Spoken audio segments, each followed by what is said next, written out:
Igreja, vamos lá expressar a nossa rendição a Ele. Ele é santo, vamos permanecer nisso. Somente Ele é. Vamos lá, aumente a intensidade da sua adoração.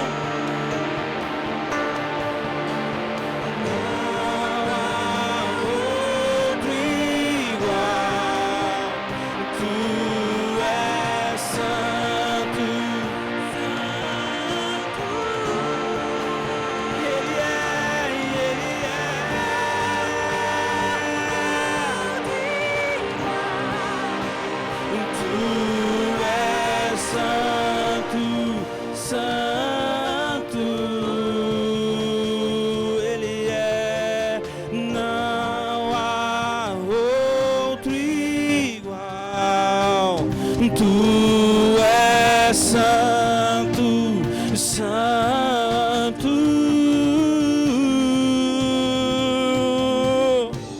santo, santo, Deus poderoso. Será que podemos declarar isso? Santo,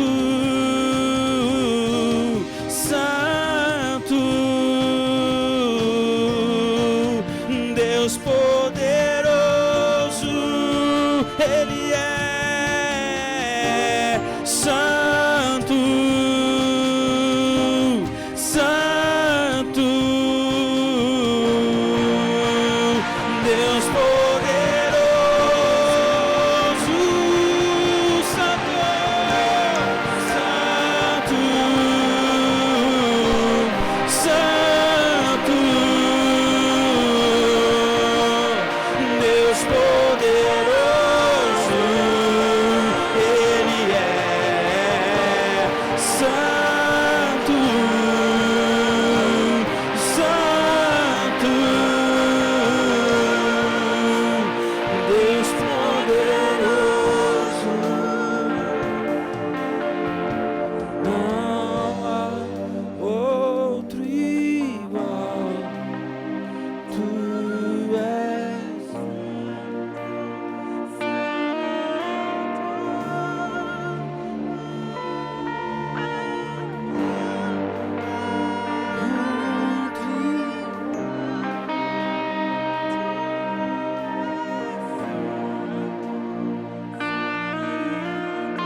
Abra sua Bíblia no livro de Atos.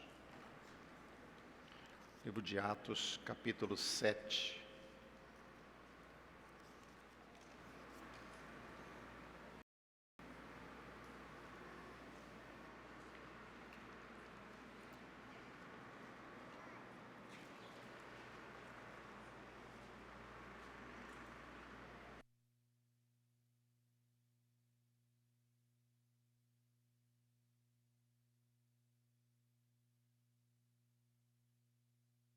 Atos capítulo 7, nós vemos o momento em que Estevão, ele está preso, ele está diante do conselho e ele tem que apresentar a sua defesa. E é nesse momento que lá no capítulo 7, versos 30 a 32,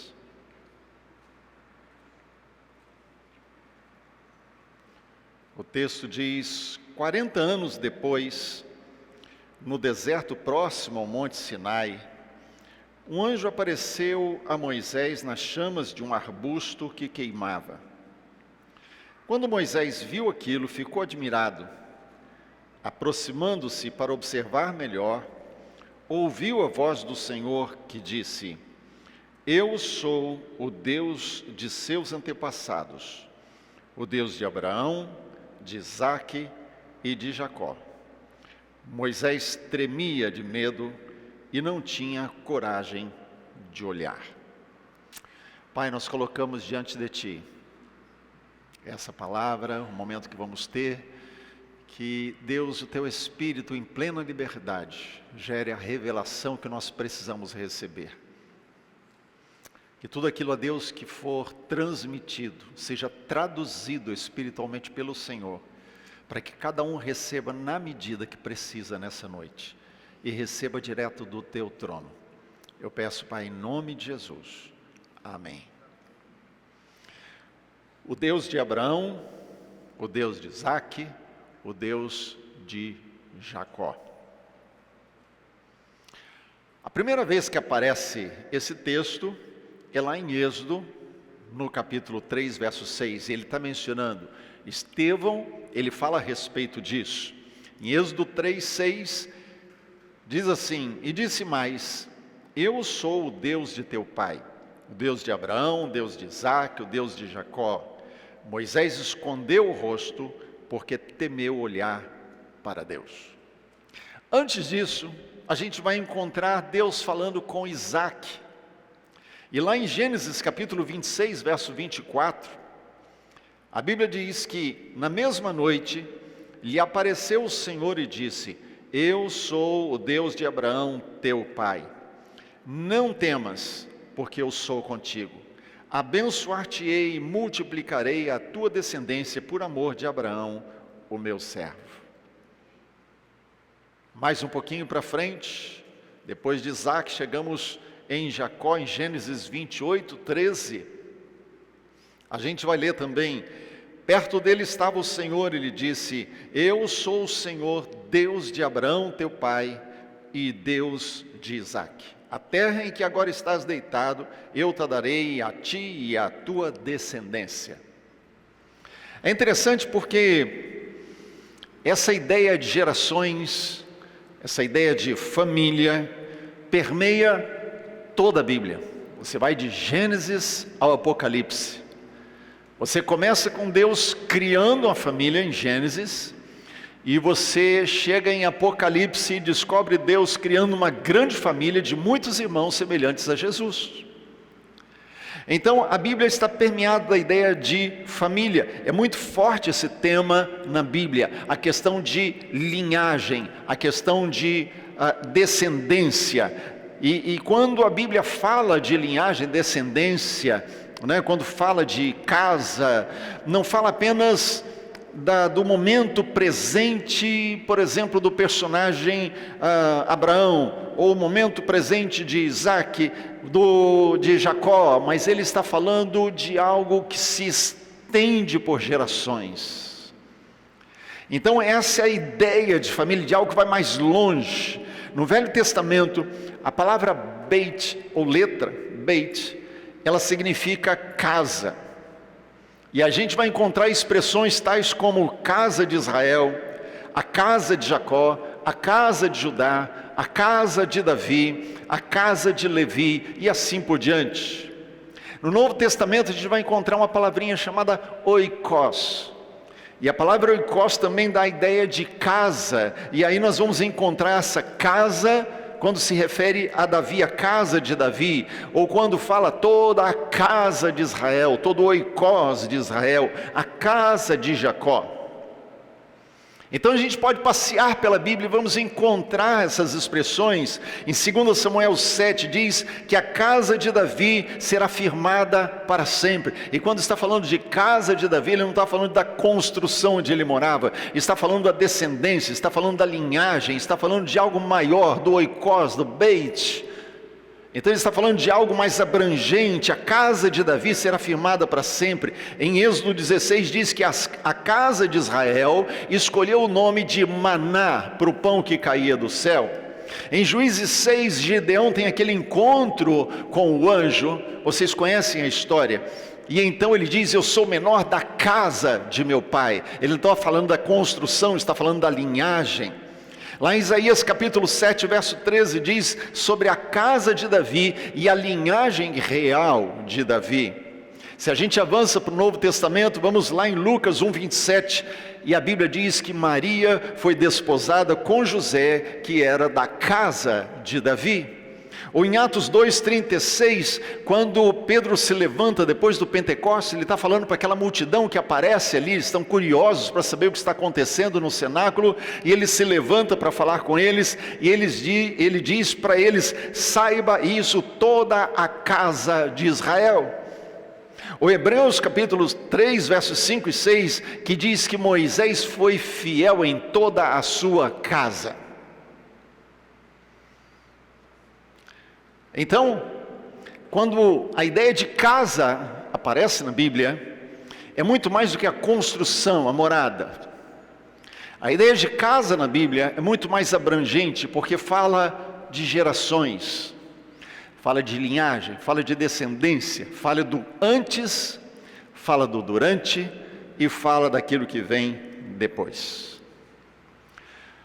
O grande problema nesse tempo que nós estamos vivendo é que existe uma agenda maligna de desconstrução da família, de destruição dessa ideia, desse conceito, desse princípio, desse valor eterno chamado família.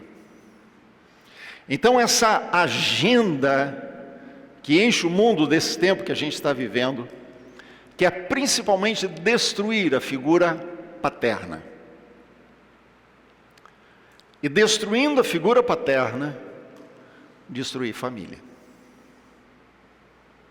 É por isso que você vai ver em algumas manifestações progressistas ideias como patriarcado opressor.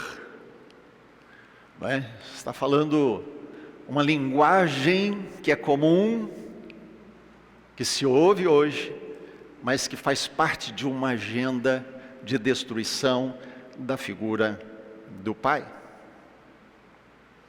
No fundo, o que a gente vê hoje no mundo é uma revolta contra Deus, o Pai. É o mundo que jaz no maligno, se levantando contra o Pai chamado Deus. E para atingir o Pai chamado Deus, ou Deus chamado de Pai, essa agenda maligna no mundo vai contra a figura paterna. Por isso é que a gente vê tanta revolta contra os pais. E quando a gente fala revolta contra os pais, ela não aparece apenas dentro de casa, quatro paredes, pai e filho brigando. Isso aparece na revolta contra autoridades. Quando você vê que qualquer nível de autoridade hoje é contestada Qualquer nível de autoridade hoje, ela é colocada contra a parede, não é aceita, é discutida, rejeitada, porque é uma forma de se levantar contra a autoridade que Deus estabeleceu. E aí você vai ver isso dentro das escolas, né? Professores veem isso, como os professores são atingidos pela revolta contra a autoridade. Como dentro das escolas, a figura que deveria ser reverenciada, que é do professor, tem sido, na verdade, desprezada. E não é só pelos alunos. Constantemente se tenta apagar a ideia de pai na história. No entanto, a Bíblia nos ensina que nós precisamos aprender e valorizar aqueles que vieram antes. Amém? Isso é um princípio. Valorizar aqueles que vieram antes de nós. E quando eu falo valorizar quem veio antes, eu posso pegar literalmente apenas a figura paterna, mas eu também posso pegar a linhagem, os meus antepassados, aqueles que vieram antes. E aí inclui não apenas pai, mãe, avô, avó, bisavô, e todos os que vieram antes. Quando a gente olha na Bíblia, a gente vê a importância de se valorizar os que vieram antes de nós, que prepararam o caminho para nós. Independente de erros e acertos, independente se eles fizeram coisas boas ou não, não é essa a questão. A questão é que eu e você precisamos aprender a valorizar a nossa história. Eu e você precisamos aprender a valorizar a nossa história. Nós chegamos aqui, você chegou aqui, eu não estou falando no endereço 450, eu estou falando que você chegou até esse ponto da sua vida, porque alguém veio antes de você. Alguém veio antes. Ah, mas fez coisas erradas. Não importa. Se essa pessoa não existisse, você não existiria. Mas Deus quis que você existisse. Ele desejou que fosse você e não outro. Efésios capítulo 2, os versos de 1 a 3, diz assim: E Ele nos deu vida, estando vós mortos em vossos delitos e pecados, nos quais andastes outrora, segundo o curso desse mundo, segundo o príncipe da potestade do ar, do espírito que agora atua nos filhos da desobediência, entre os quais também todos nós andamos outrora.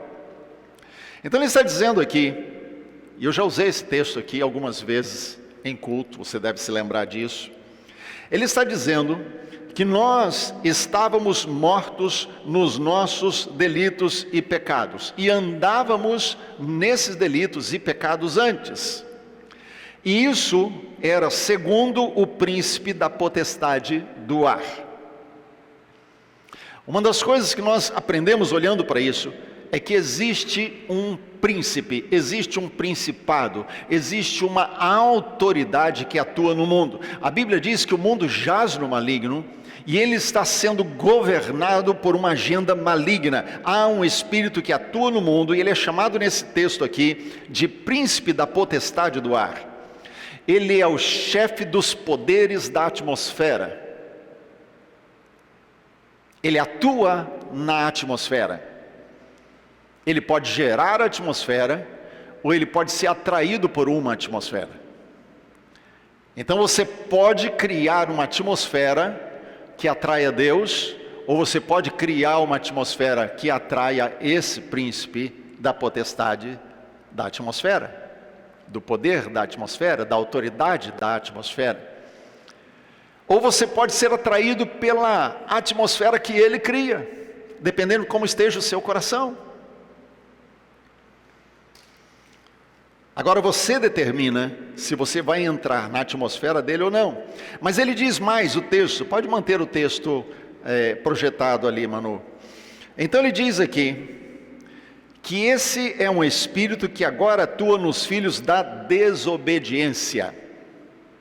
É isso que ele está dizendo. Esse espírito atua nos filhos da desobediência.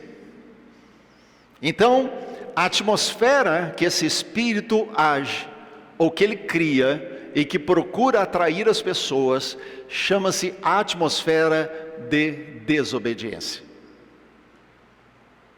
Então, qualquer nível de desobediência em que você esteja sendo atraído, é governado por esse principado. Essa é a atmosfera que rege o mundo.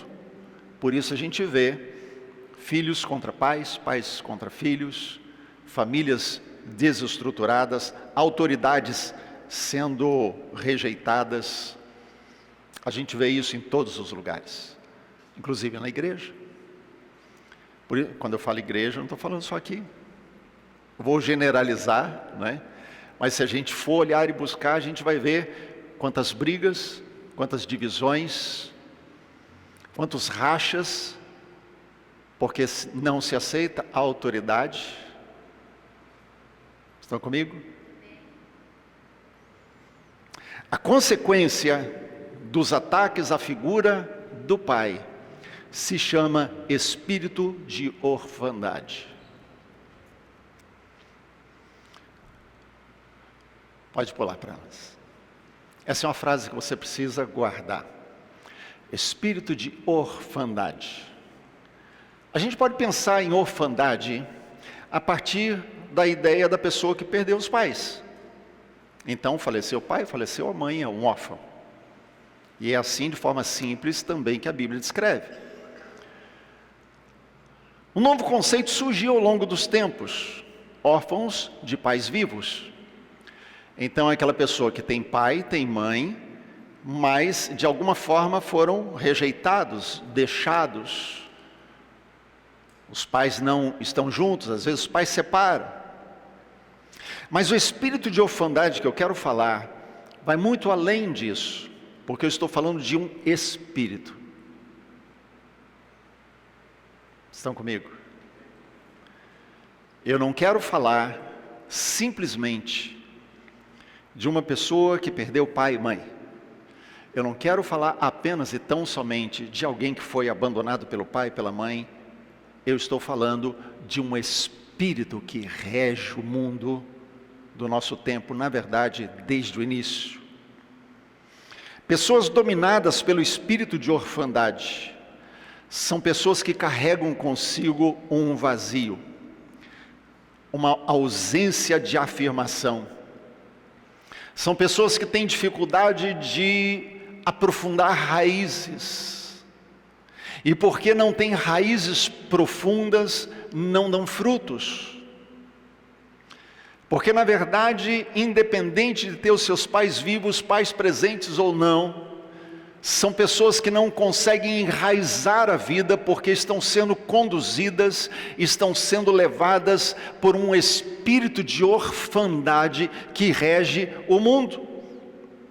Por isso são pessoas que têm uma facilidade para quebrar amizades. Você já percebeu como as pessoas rompem amizades facilmente? Rompe amizade por causa de política, rompe amizade por causa de futebol, rompe amizade porque o outro passou e não cumprimentou, rompe amizade por qualquer coisa, rompem casamentos. Como é fácil romper casamentos, porque o espírito da orfandade traz sobre as pessoas aquela ideia de que não precisa ter raízes profundas e pode romper com qualquer um a qualquer momento. Por isso pessoas não param nas igrejas, não ficam no emprego, não conseguem ter vida de lealdade, porque muitas vezes trazendo esse vazio no seu coração, não conseguem ter raízes. E porque não conseguem ter raízes, não conseguem desenvolver lealdade. Lealdade é a qualidade de ser fiel, confiável, comprometido, vestir a camisa. Lealdade é a qualidade daquela pessoa que mantém a palavra dada e é coerente entre o que o promete e aquilo que faz. Lealdade envolve sinceridade, respeito, disposição de não trair a confiança recebida. Lealdade é mais do que fidelidade.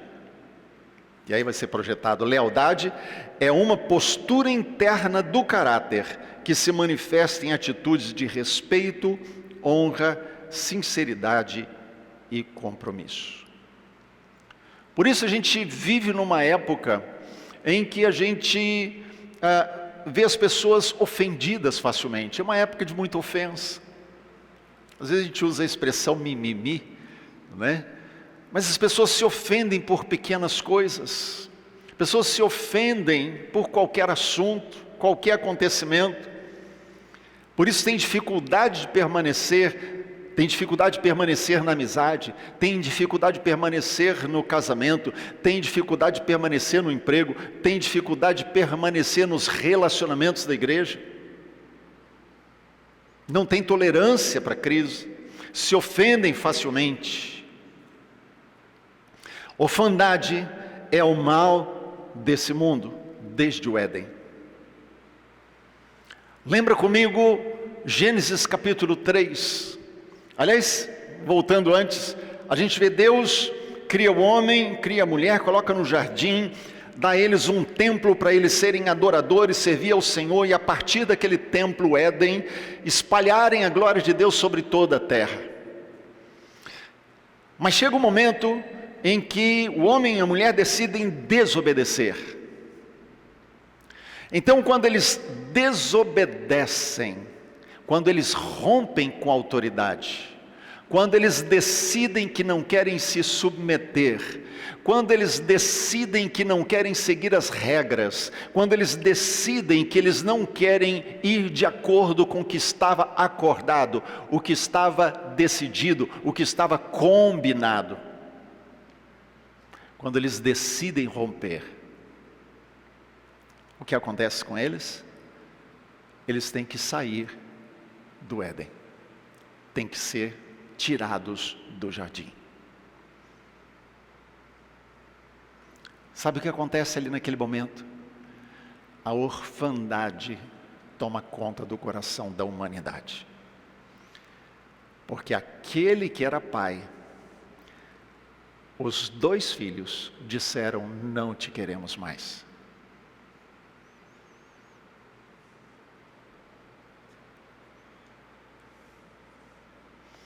É interessante quando a gente olha a história dos hebreus, porque apesar da gente olhar todo o Velho Testamento, o Novo Testamento, a história atual, e você vê o povo judeu, hebreu, muitos altos e baixos. Muitos altos e baixos. Uma hora servindo ao Senhor, outra hora não. A gente olha, hoje tem muito judeu convertido em Israel. Tem espalhado pelo mundo. Mas em Israel, tem lugares, comunidades de judeus convertidos. E eles estão aumentando, a quantidade está aumentando. São judeus que reconhecem Jesus, o Messias. No entanto, quando a gente olha dentro da cultura judaica, e lembra, eu falei de cultura nos últimos 4 domingos atrás, a cultura do judeu é de honra aos pais e às autoridades. Isso faz parte da cultura deles. E de repente a gente olha para a palavra de Deus e diz assim: honra teu pai e tua mãe para que te vá bem. Você vê nações se levantando contra o povo judeu. Você vê movimentos que se levantam contra eles. Mas eles nunca foram destruídos. São hoje seguramente o povo mais próspero da terra. Você já parou para pensar, aquele paizinho minúsculo, um grão de areia, a riqueza que tem ali? Aí você pergunta, de onde tira? Eles não têm petróleo. O máximo que tem ali é um pouco de água, que eles dividem e em acordo de paz, compartilham com a Jordânia. E a pergunta é, de onde vem a riqueza daqui?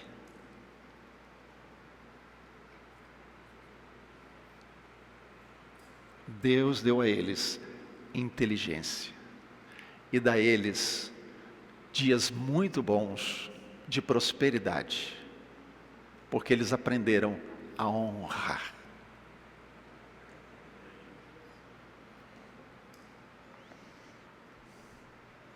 Nós vivemos uma história como igreja bereana, alguns que estão aqui hoje devem se lembrar, mas a maioria não conhece, talvez tenha ouvido alguma coisa apenas. Mas 30 e agora? 35 anos atrás, quase 36 anos atrás, quando eu cheguei na Bereana, uma das coisas que eu fui inspirado a fazer, e foi uma inspiração, né? Eu não tinha ainda essa noção de ouvir Deus falar, Deus está falando comigo, mas me veio aquela inspiração de conhecer a fundo a história da igreja. E então comecei a pegar os registros, documentos, conversas com os irmãos mais antigos e me inteirar sobre as coisas que tinham acontecido. E dentre as coisas que Deus mostrou nessas pesquisas, foi a necessidade que nós tínhamos de honrar os pastores que tinham vindo antes da minha chegada. E então, quando Deus mostrou isso, nós resolvemos fazer, dentre outras coisas, um culto de honra aos ex-pastores da igreja. Alguns deles passaram rapidamente, ficaram pouco tempo, alguns ficaram 4 anos, 5 anos, o que tinha ficado mais era 7 anos, então eu bati o recorde, né? Mas, todos eles foram bons, todos eles acertaram em tudo, todos eles fizeram tudo o que tinha que ser feito? Não sei, talvez não, mas uma coisa eu sei, se eles não tivessem vindo, nós não estaríamos aqui. Então nós decidimos honrar os que vieram antes. Sabe uma das coisas que nós começamos a experimentar depois disso? Deus destravando a igreja espiritualmente.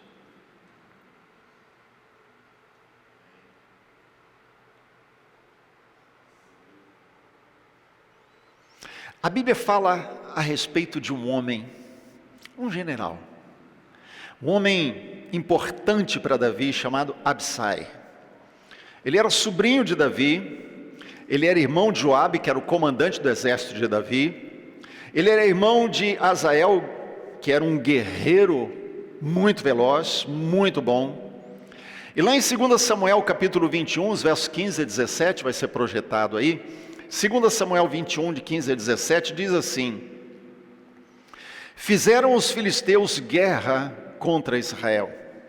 Desceu Davi com os seus homens e pelejaram contra os filisteus, ficando Davi muito fatigado. Isbi-Benob descendia dos gigantes, o peso do bronze da sua lança era 300 siclos, e estava cingido de uma armadura nova. Esse intentou matar Davi, porém Absai, filho de Zeruia, socorreu, feriu o filisteu e o matou. Então os homens de Davi lhe juraram, dizendo: Nunca mais sairás conosco à peleja, para que não apagues a lâmpada de Israel. Nesse texto todo aqui, 3 versos, relativamente longos até. Mas o que me chama a atenção nesse texto é que, além de ser chamado pelo nome, ele é chamado também de filho de Zeruia.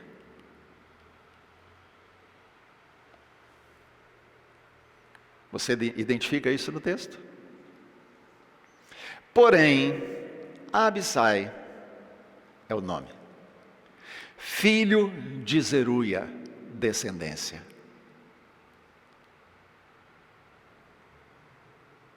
Ele tinha uma casa, ele tinha uma linhagem, ele tinha uma dinastia, ele tinha uma descendência. A palavra que aparece para casa é Beit, e aqui a gente poderia dizer, porém, Absai, da casa de Zeruia. Está falando de uma linhagem construída. Por isso eu costumo escrever, e alguns de vocês talvez tenham percebido, outros tenham passado batido, talvez alguns nem tenham visto. Mas quando eu escrevo, às vezes no aniversário ou uma mensagem, eu digo: Deus abençoe você e a sua casa. Eu não estou falando de construção. Quando eu escrevo Deus abençoe você e a sua casa, eu estou falando o seu hoje e aquilo que virá. Deus abençoe a sua linhagem. Deus abençoe tudo que vier adiante de você e que Deus fará através da sua vida. Ainda que você não tenha recebido muita coisa como legado dos que vieram antes, você pode deixar grandes realizações como legado. Eu estava meditando essa semana que passou na oração de Jacó por José, compartilhei num momento especial, mas enquanto eu estava lendo e vendo sobre a vida de Jacó, os momentos finais da vida dele, ele chama os seus filhos e ele vai orar e abençoar os seus filhos. Mas quando ele vai orar por José, ele diz assim: as bênçãos de seu pai, ou dos seus pais, ou da sua linhagem, quem veio antes, as bênçãos de seu pai serão maiores do que as bênçãos dos meus antepassados. O que Jacó está dizendo? A bênção que eu estou liberando, a bagagem que eu trago comigo e libero para você, é maior do que a que meu pai trazia com ele e liberou para a minha vida.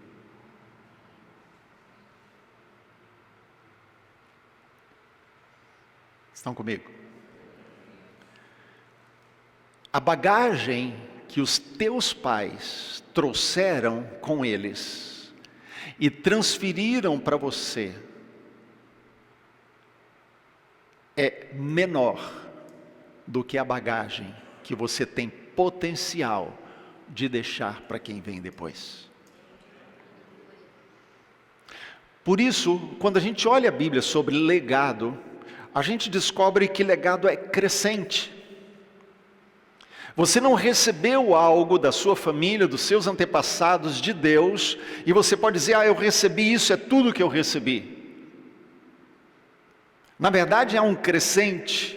Você recebeu em determinado momento da sua vida, e aquilo que você recebeu deve crescer de tal forma que quando chegar no momento final da sua vida, você deixe uma bagagem que vai abençoar os que vêm depois, que seja muito maior do que o que você recebeu. Então o legado pode crescer. Cada pessoa carrega consigo algo que pode ser expandido e abençoar outros. Quando Deus planejou você, e Deus planejou você, eu vou repetir isso. Quando Deus planejou você, e Deus planejou você, eu estou afirmando isso. Quando Deus planejou você, Deus escolheu quem seria o seu pai e a sua mãe. Tinha que ser essa combinação. Tinha que ser exatamente aquele homem, aquela mulher. Sabe por quê? Porque se não fossem aqueles dois, não seria você. A questão não é que Deus queria o seu pai ou a sua mãe, é que Deus queria você. E para você existir, tinha que ser o seu pai e tinha que ser a sua mãe. Amém?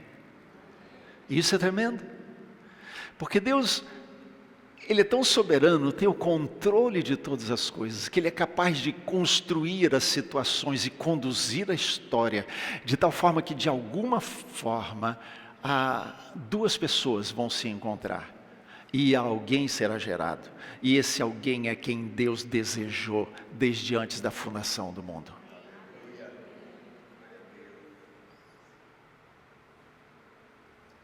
Você tem um oikos. Você tem uma genealogia. Você recebeu um legado de quem veio antes. Você deixará um legado para quem virá depois. Deus planejou a sua genealogia, Deus planejou quem veio antes, e Deus está colocando diante de você a possibilidade de abençoar quem vem depois. Você tem um oikos. Lembre-se, não importa se quem veio antes fez certo ou fez errado. Jesus, ele não se envergonhou de ter uma prostituta Raabe na sua genealogia. Jesus não se envergonhou de ter a moabita Ruth na sua genealogia. Mas aparece lá Mateus capítulo 1, elas estão lá, fazem parte da genealogia de Jesus, e para os judeus isso seria um escândalo. Mas Jesus não se envergonha de tê-las na genealogia, porque era necessário que fossem elas, para que ele viesse de Maria, de José, na concepção sobrenatural do Espírito Santo, de uma família, de quem ele recebeu um legado, e que ele deixaria outro. Deus planejou a tua genealogia,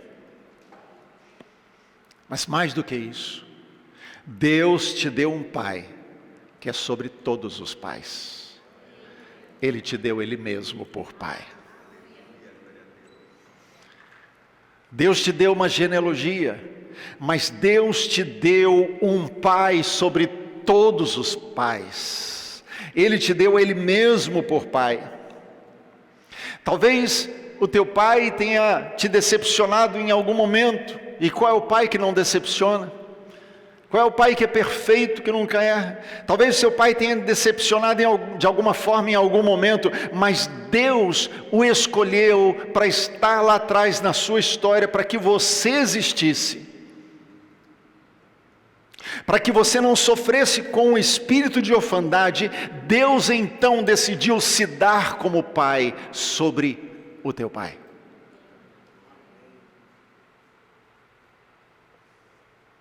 Meu pai não foi perfeito, fez coisas erradas, mas eu não preciso ficar preso nisso, porque há um pai sobre o meu pai, que é meu pai. Há um pai que está acima de tudo. Por isso eu quero dizer para você, você tem um pai, você tem uma linhagem, você tem uma casa. Você tem a sua casa hoje, você tem a sua casa espiritual que te acolhe, você tem a casa que você está plantando para a posteridade. Por isso eu quero convidar você nesse momento a adorar e agradecer ao Senhor, porque Ele decidiu te dar um pai, que é Ele mesmo, para romper na sua vida aquilo que foi gerado lá no Éden, o espírito da orfandade.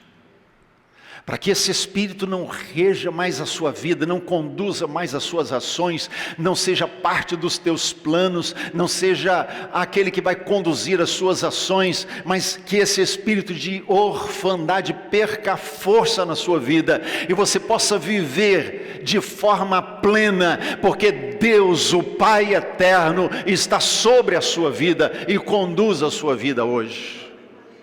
Eu quero convidar você a ficar de pé. Eu quero convidar você a um momento profético nesse momento. Eu quero convidar você a renunciar nesse momento ao espírito de orfandade. Em nome de Jesus. Feche teus olhos. Nesse momento eu quero convidar você a renunciar ao espírito de orfandade que tem conduzido esse mundo. O espírito de orfandade que tem levado as pessoas a viverem sem raízes, sem compromissos, sem pactos, rompendo alianças. Esse espírito de orfandade que gera vazios no coração. Eu quero convidar você a renunciar a esse espírito de desobediência, de deslealdade. Eu quero convidar você a um momento especial de romper e renunciar na sua vida todo espírito de orfandade, em nome de Jesus. Comece abençoando quem veio antes de você. Comece abençoando seu pai, seu avô, sua mãe, sua avó. Comece a declarar a bênção. Não importa se fez coisa errada, se não fez. Não é isso que é importante. Deus escolheu seu pai e sua mãe para que você existisse. Mas para que seu pai e sua mãe existissem, Deus escolheu quem seriam os pais deles. E para que esses avós existissem, Deus escolheu quem seriam os pais deles. Porque Deus olhou lá na frente e viu você, desejou você, quis que você existisse, e tinha que ser você. Abençoe aquele que veio antes, aqueles que vieram antes, que prepararam o caminho para você. Agradeça porque Deus escolheu que você existisse. Agradeça ao Senhor. Agradeça ao Senhor. Eu quero convidar você a fazer uma declaração. Repete comigo: eu tenho um pai. Mais forte: eu tenho um pai. Eu tenho uma casa. Eu tenho uma linhagem. Eu tenho um pai acima de todos os pais. Deus é meu pai. Aleluia. É por isso que Ele te ensinou a orar: Pai nosso que estás nos céus. É por isso que João 1,12 diz: todos os que o receberam, Deus transformou em filhos. É por isso que Romanos 8:15 a 17 diz: vocês receberam o Espírito de adoção e podem chamar Deus de Abba, Paizinho. O Espírito Santo testifica que somos filhos de Deus. É por isso que Gálatas 4:4 diz que Deus enviou em Jesus para recebermos a adoção de filhos. É por isso que 2 Coríntios 6:18 diz: eu serei vosso pai, vocês serão meus filhos e filhas, diz o Senhor Todo-Poderoso. É por isso que 1 João 3:1 diz: vede que grande amor nos tem concedido o Pai, a ponto de sermos chamados filhos de Deus. E de fato somos filhos de Deus. Aleluia. Agradeça ao Senhor porque Ele te adotou. Ele gerou você de novo. Ele te chama de filho. Ele te chama de filho. Você é o filho amado do Pai. Agradeça ao Senhor por isso. É o Pai sobre todos os pais. É o Pai sobre todas as autoridades. É o Pai que é perfeito, que ama com amor perfeito. Porque Ele diz: com misericórdia eu te atraí, porque com amor eterno eu te amei. Aleluia. Agradeça, porque esse é o Pai eterno que te ama. É o Pai eterno que te trouxe para Ele. É o Pai eterno que te abraça e diz: meu filho, meu filho, meu filho amado, em quem eu tenho prazer. Aleluia. Amado, se você está em Cristo Jesus, essa é a fala do Pai para você.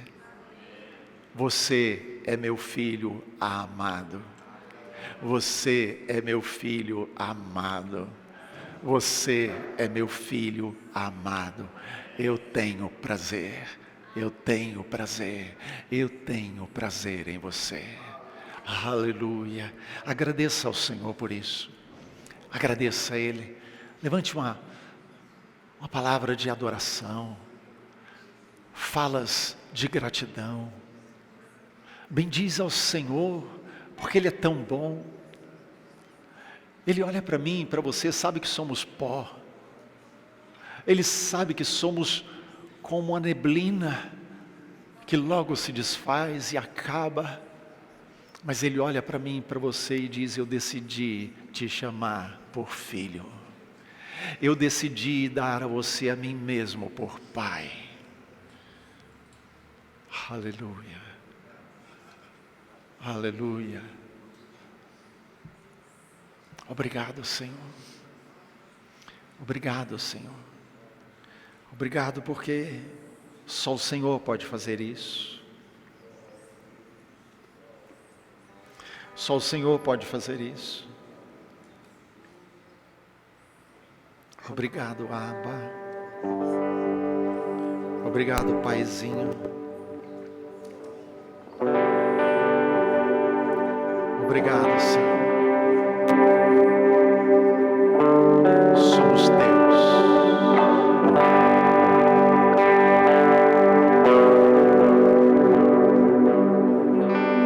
Declaramos, Senhor, que todo espírito de orfandade perde força aqui. Eu quero declarar, Senhor, nessa noite, a quebra da força desse espírito de orfandade nos corações. Em nome de Jesus.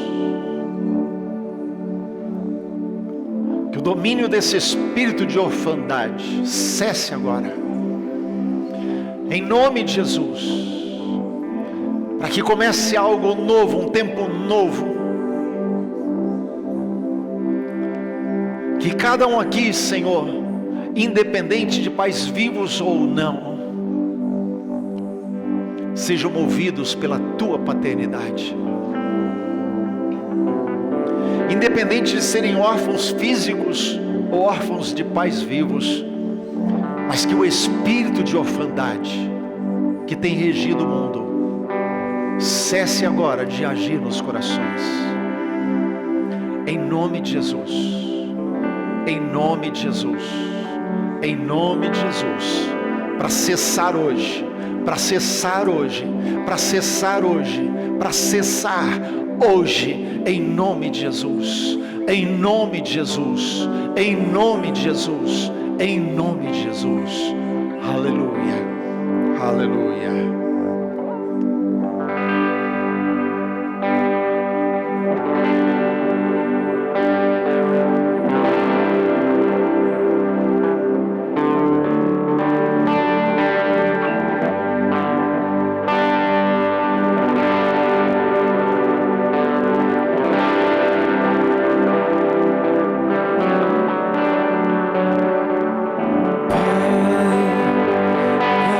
Pai,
3 pessoas, pelo menos 3 pessoas. Chega para elas e diga: eu tenho um Pai, Deus é o meu Pai. Você pode fazer isso?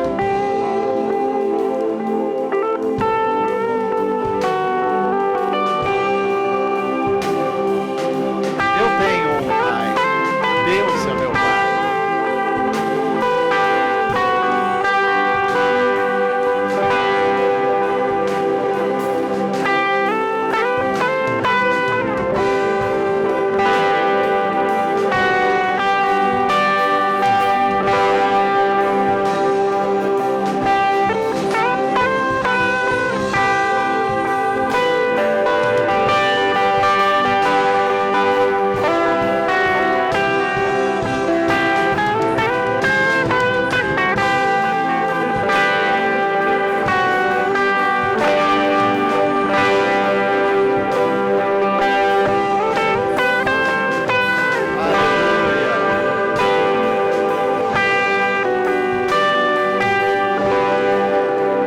Glória a Deus. Você pode aplaudir o Pai eterno? O Pai eterno que nos amou desde a fundação do mundo, planejou que a gente existisse. Aleluia, aleluia, aleluia. Glória a Deus, glória a Deus. Amém, amém. Glória a Deus. Querido, o Senhor te abençoe e te guarde. Senhor, faça resplandecer o seu rosto sobre ti e tenha misericórdia de ti. Senhor, sobre ti levante o seu rosto e te dê shalom. Amém. Que o Senhor, o Pai eterno, te abençoe. Seja uma semana tremenda, especial, extraordinária, por descobrir em cada dia a grandeza do amor do Pai. Amém. Deus te abençoe. Abençoe quem está aí perto de você. Declare a bênção do Senhor, a paz do Senhor, shalom do Senhor sobre quem estiver aí perto.